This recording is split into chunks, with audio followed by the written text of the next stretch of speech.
All right, this is my human design chart, and I'm going to share with you guys how I navigate human design, because the first time I was ever introduced to human design, I saw it and I was like, okay, this is so cool. What do I do with it? I had no understanding of what it actually meant, how it affected me, what this part meant, what the white, what the I had no idea. And honestly, the information provided online, not beneficial, didn't really help, because I didn't know how to read it. I didn't know what I was looking for until Angela. Okay, and a lot of you who know me know Angela.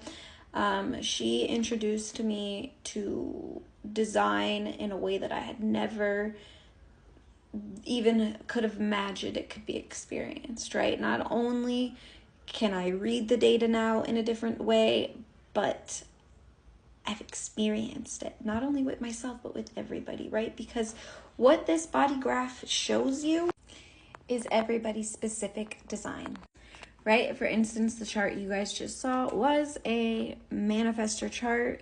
As a manifestor, my auric field impacts and repels, okay? I am not usually taking in energy unless I am lost or hung up in these open white spaces. Otherwise, my energy is constantly outward impacting, right? Most people have a generator aura, which is the ultimate empath, because they're always absorbing and attracting and can feel everything on such an intense level, right? Their auric design is meant to wait to respond, because they're literally able to attract the things that they need, and then their sacral, if they do not have emotional authority, is going to tell them, this is in alignment for me, I have energy for this, or no, this is not alignment for me, I do not have energy for this, okay? Honor your body. When a generator who has a defined sacral, which is unlimited life force energy, right, which is down here, which manifestors, projectors, and reflectors do not have this sacral life force energy. All right, when a generator runs out of energy or is depleted, it is usually because they are saying yes to things their body is saying no to, and that they are not in alignment with, and or they are also getting caught up in their openness. The openness will drain you, because these white centers are areas that we do not have consistent energy output, right? These white centers are the areas that we take in and amplify from others.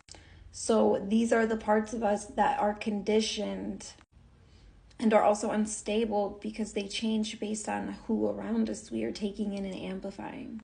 So 2 ways a generator is going to run out of energy is, one, if they're not honoring their sacral, yes, this is for me, no, this is not for me, or they are getting lost in their openness. So obviously the first important part of design is the aura type. It is an introduction to how your auric field works. And trust me, from experience, not even just with myself, but everybody around me, it works like magic when you work with your authority and in alignment with your aura field and type, right? So type, you have the generator, projector, manifestor, reflector. Obviously, I'm the manifestor, you know about generators, and then there's projectors. Projectors are very sensitive creatures because they're absorbing energy at such an intense level, because their auric field is meant to absorb and then direct, to guide the auric field of others, right? So if you're a projector, you know that your strategy is to wait for an invitation, because that little arrow can be pretty violating if somebody didn't invite this form of laser focused penetration, just saying. Obviously, now that I see that, I can see how my energy as a manifestor can be just as violating if I do not follow my strategy, which is to inform, hey, I'm going to do this, right? And you're going to be impacted by it, right? I don't have to tell them that they're going to be impacted by it. I just have to inform what I'm doing.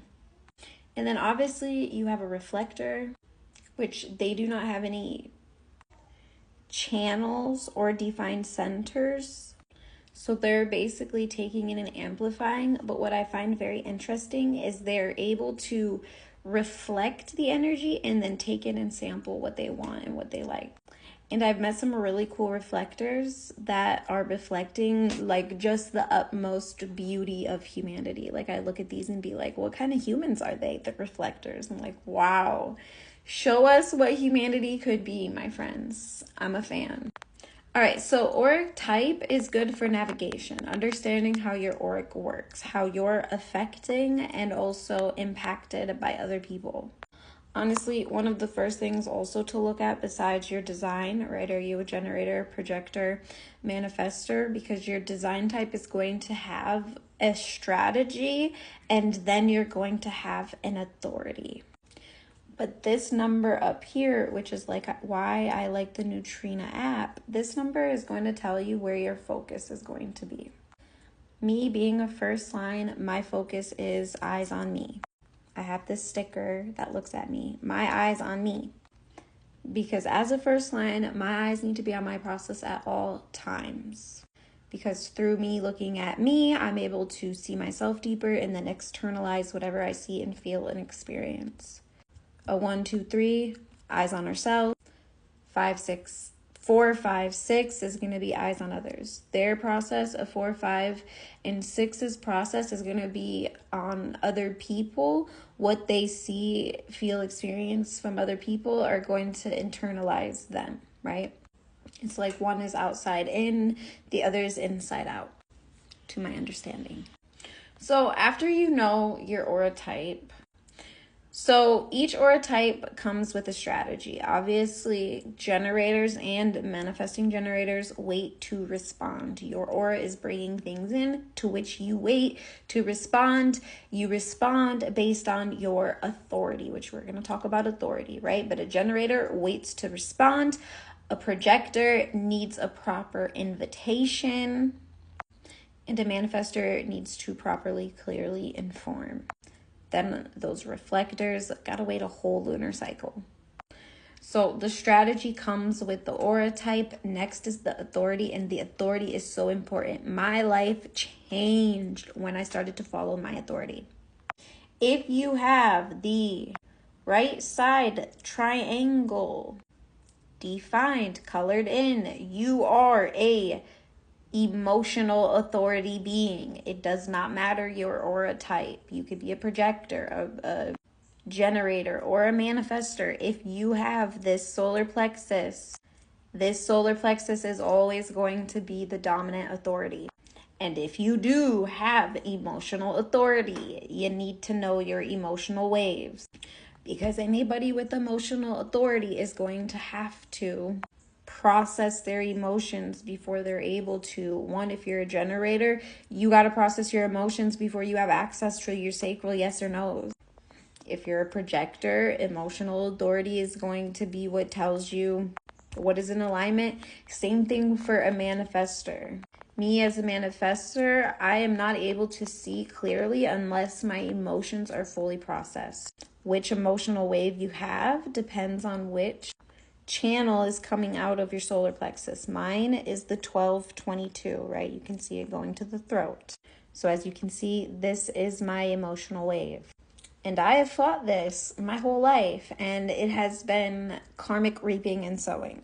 So depending on which channel you have connected out of your solar plexus, if you have emotional authority, is going to tell you what your emotional wave looks like. My mother has this source of all, and she is so hilarious. She'll literally be walking down the street and just be like, I love life. I love being alive. And it really is just going up and up, right? But then she also does have this collective desire one. So she goes way up and then drops, right? So understanding our emotional impact, because those defined solar plexus are putting out the emotion, which then the undefined solar plexus are taking in and amplifying. And it is usually the undefined solar plexus that have a hard time with understanding that the emotion that they're experiencing is not theirs, to let it go and to not get lost in it. These are the people who sometimes lose their heads unalive, and we blame them, and it is not their fault. So authority is really important. I'm gonna have to do a part 2. If you have an undefined solar plexus, then you maybe have sacral or splenic authority. Or maybe you're a projector. Maybe you have no authority. Some people have no authority, which I'm not here to speak to that. I only can tell you about the sacral and the spleen, okay? And then the rest, you're going to have to dig deeper or ask, and the information is out there. But yeah, we're going to have to go to part 2 to talk about the rest. But honestly, For me, that was the most important part. Oh, but there is more because it's not that. Okay, yeah, we'll have to